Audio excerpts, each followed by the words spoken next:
There's an interesting saying I heard a while ago, and that is that most humans tiptoe through life safely towards death. Now, I know that sounds a bit morbid, but essentially, no matter how careful you are, how risk averse you are, we're all going to end up the same way, basically. Now, I don't want to get into what happens after that. That all depends on your beliefs and whatnot. But if you look at most people that are very successful, they've all had to take some kind of risk or multiple risks, calculated, of course, not just foolish risks. But there's an interesting concept, and that is that if you treat your life or play your life, if you like you were playing a computer game. Now, don't worry if you're not particularly into computer games, but the concept of most games is that you either have to learn skills, or you level up as you get more proficient, maybe get a higher score, which you could relate to money. It could be health, it could be relationships, it could be anything really that could be kept a score on. But most kind of suffering or anxiety or worries all comes from, or mostly comes from, the way that you react to things or to certain situations. I think most people, certainly until you get a bit older and you get a bit of perspective, we just treat life so damn seriously. You kind of, when you're a kid, you're very kind of happy-go-lucky. You take bigger risks. You don't worry about what happens if you fall over or if you fail. And then for some reason, you kind of lose that as you get older and you get more sensible, maybe because your mind's getting programmed by people of authority, whether that's parents, teachers, etc.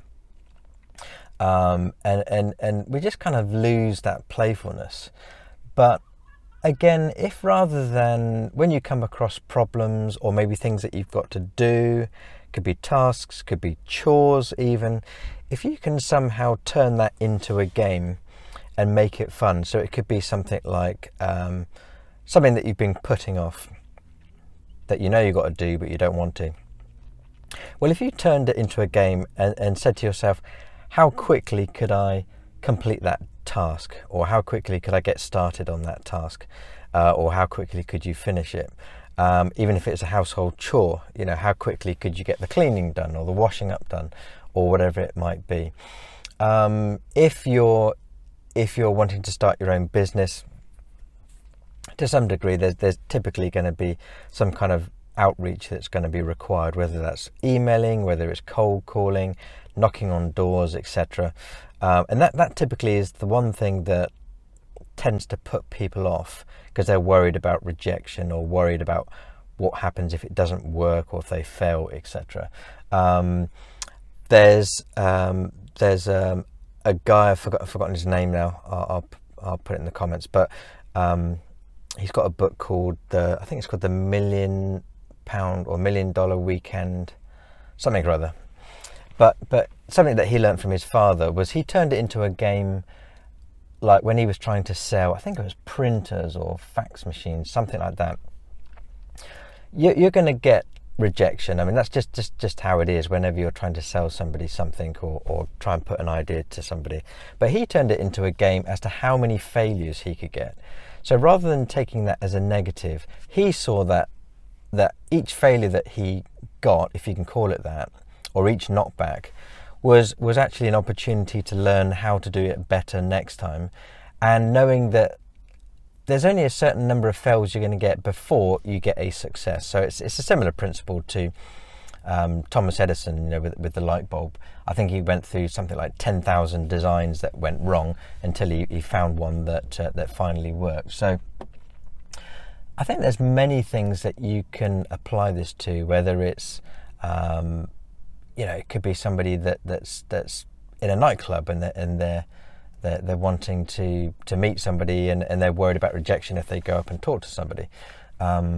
Things like that is typically, it's a numbers game. The more people you speak to, the more likely you're going to have some kind of success. So Think of all the different things that you could achieve just by being a bit more playful, not worrying about rejection, and as I say, treat it as if you're playing a computer game, like, you know, you're an avatar.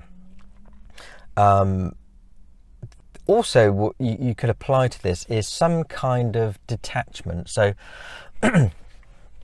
again, I think people are so worried about rejection and how they're going to feel if they get knocked back. You know, you're so kind of within yourself and attached to yourself. But if you can find some way of gaining some kind of detachment from yourself, so it's almost like you're looking at yourself or thinking of yourself in the third person, so that when something happens to you, think of it like you're looking down on yourself as a character that you're playing in a computer game. So whatever happens is happening to that character that you're looking at, as opposed to it happening to you. And again, it's the same as if you're playing a computer game and there's a big chasm that you've got to jump over.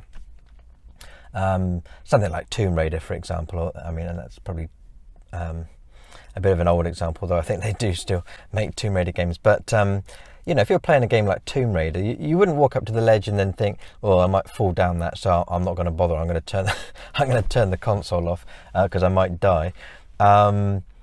So think of it like that when you're coming across a challenge. Think of it like if you're playing a computer game and it's a character that you're controlling rather than you. So if something bad happens, quote unquote, or you get a rejection, it's not really happening to you per se. It's happening to this character that you're controlling.